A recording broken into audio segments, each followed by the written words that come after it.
Je suis Amandine Mallard, je suis artiste peintre, j'ai 37 ans, j'ai grandi dans la musique avec une famille de musiciens et c'est vraiment quelque chose qui fait partie de mon quotidien. Et je peins depuis que je suis toute petite et je me suis enregistrée, je suis professionnelle depuis 2018 maintenant.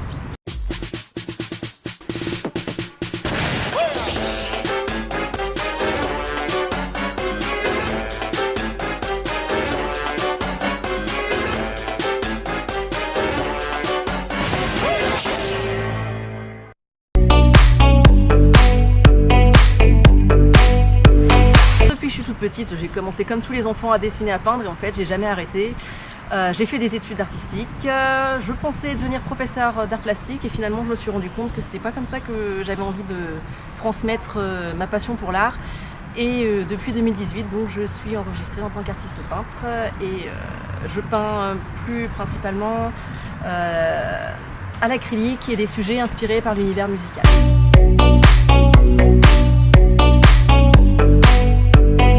Alors, j'aime beaucoup le surréaliste René Magritte,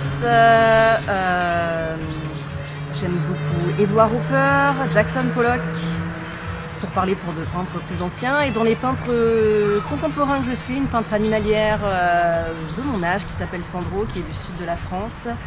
Voilà, j'aime beaucoup ce qu'elle fait. Je suis musicienne, j'ai grandi dans la musique avec une famille de musiciens et c'est vraiment quelque chose qui fait partie de mon quotidien.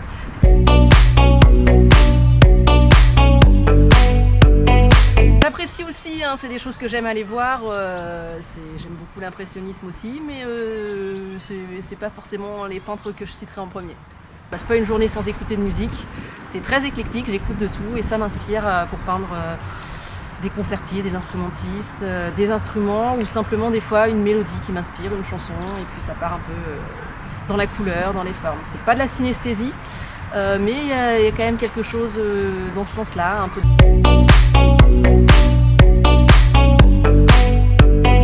C'est un mélange d'essences que certaines personnes posséderaient en fait.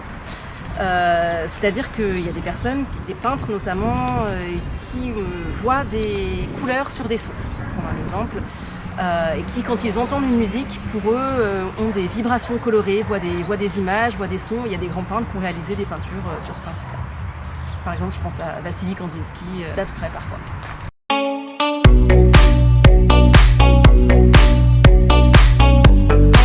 Beaucoup de contacts, beaucoup d'échanges avec les gens, on discute pas mal. C'est vrai que j'aime bien avoir des retours sur ce que je fais, savoir si ça plaît ou pas. Quelques ventes parfois, de la prise de commande, parce que je travaille aussi un petit peu à la commande. Donc ça dépend du type de salon et ce que les gens viennent voir. Aujourd'hui, là, au salon du GIN, on a beaucoup de gens qui viennent errer, flâner, se promener. J'ai eu quelques retours sympathiques, ça fait bien plaisir. Et, quelques commandes en projet, j'attends des contacts des gens pour faire des devis. Donc on verra ce que ça donne, il reste encore demain.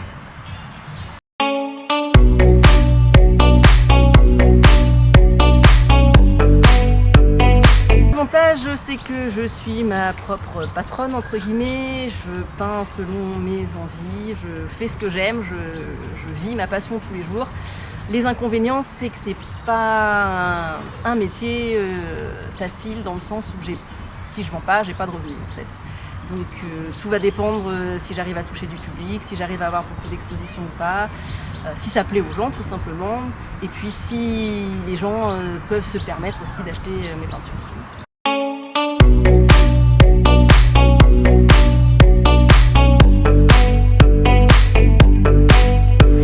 Quelqu'un de passionné et qui aime la peinture et s'exprimer et qui a envie d'en faire son métier, pourquoi pas, si ça peut devenir plus qu'un plaisir et plus qu'un à côté, si on peut se le permettre, ouais, faut foncer.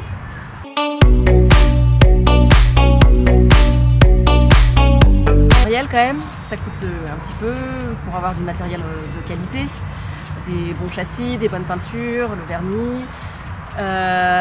Et puis forcément, il y a tout ce qui va à côté, les droits d'entrée sur les expositions ou les salons, les cotisations pour ça, évidemment.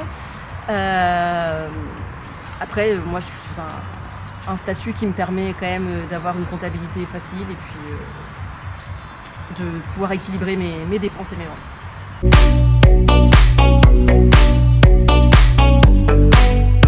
Ce que j'ai envie de dire, c'est un peu le syndrome de la page blanche, j'allais dire, de la toile blanche. d'avoir une petite perte d'inspiration par moment, de ne pas se sentir inspiré, et du coup il n'y a rien qui sort et puis il faut attendre que ça se débloque et que ça revienne.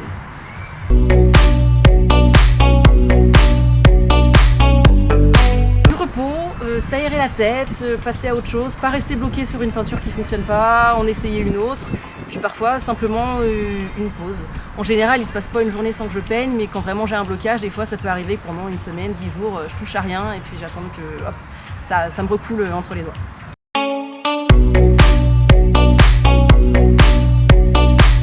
Pas vraiment de couleur de prédilection, je me suis rendu compte il n'y a pas très longtemps que je travaillais par phase.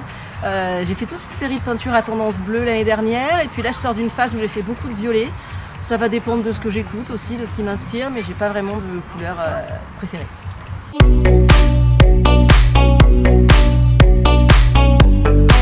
Pour chaque peinture, entre le moment où j'ai l'idée, où je fais le croquis préparatoire sur papier, où je le pose sur la toile, où je commence à peindre, il va y avoir des temps de séchage entre les couches parfois, ça dépend de ce que je vais peindre, jusqu'au vernis. Ça peut aller d'une petite toile qui va me prendre 2 heures en tout, à une peinture, des fois, je crois que la plus longue, j'ai passé plus d'une vingtaine d'heures sur un grand format.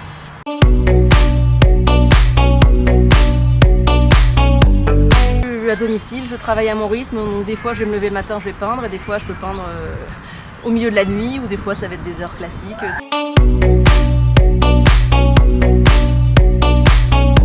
Contacter via les réseaux, je suis sur Instagram, je suis sur Facebook, Amandine Mallard Peinture, ou sinon il y a mon adresse mail, et il n'y a pas de souci, j'étudie les demandes, j'échange avec les gens pour savoir un peu quelle est leur idée, de quoi ils ont envie.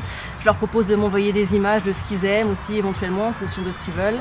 Si c'est un portrait, je demande plusieurs photos. S'ils veulent une peinture musicale, je peux leur demander voilà, si c'est une musique qui les inspire, s'ils ont des idées, des images en tête.